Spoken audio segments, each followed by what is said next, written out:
l'Algérie est la mère de tous les malheurs de notre région.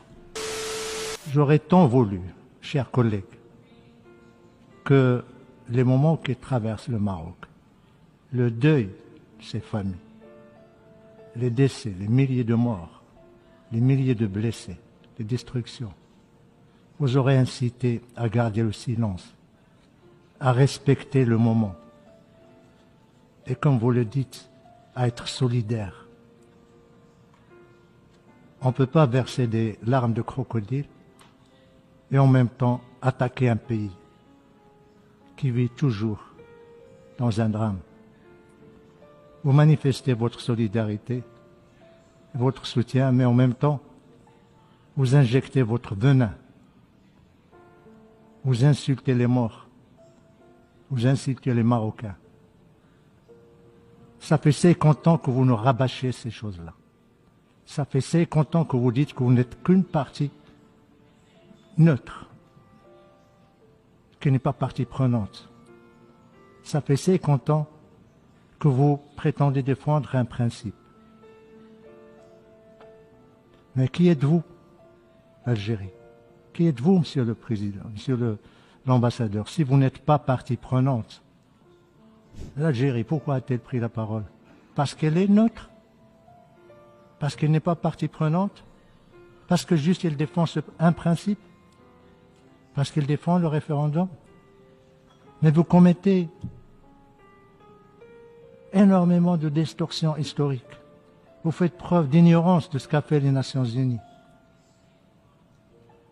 Vous parlez de référendum et vous parlez des résolutions du Conseil de sécurité. Vous avez oublié que le Conseil de sécurité, ça fait pratiquement 23 ans qu'il ne parle plus de référendum. Vous parlez du principe de l'autodétermination.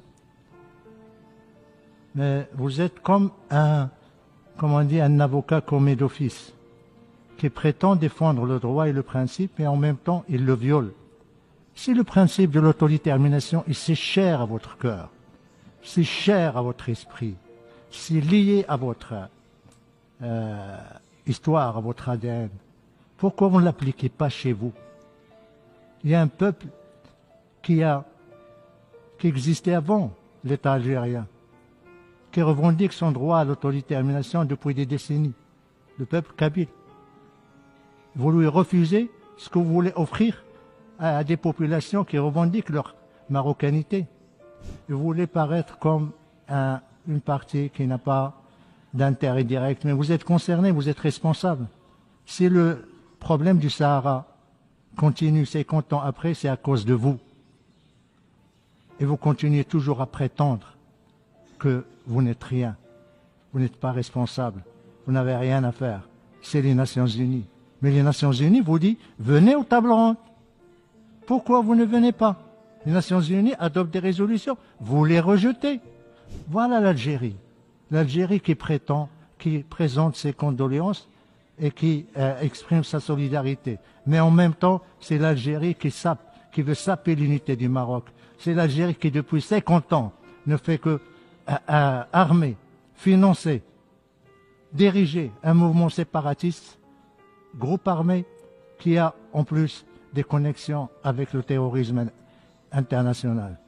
J'aurais souhaité, mon frère algérien, un peu plus de décence, un peu plus de respect, ne serait-ce que pour, c'est pas pour les victimes du séisme récent, ne serait-ce que pour les Marocains qui ont versé leur sang, pour votre indépendance.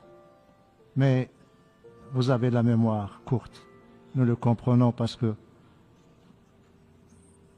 il n'y a pas de principe chez vous.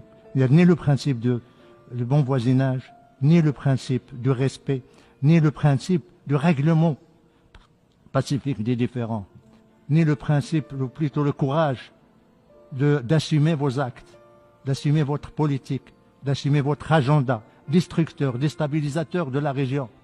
Quant au Maroc, le Maroc, il est dans son Sahara, il le restera jusqu'à la fin des temps. C'est vrai, chers frères. Pour une simple raison, parce que l'Algérie est la mère de tous les malheurs de notre région. Maintenant, j'ai 3 observations. l'Algérie rejette les résolutions du Conseil de sécurité. Et là, je me pose la question suivante. Que va faire l'Algérie au Conseil de sécurité quand il rejette ses propres résolutions? Il n'y a pas de place au Conseil de sécurité à des pays qui rejettent, qui violent, qui ne respectent pas les résolutions du Conseil de sécurité.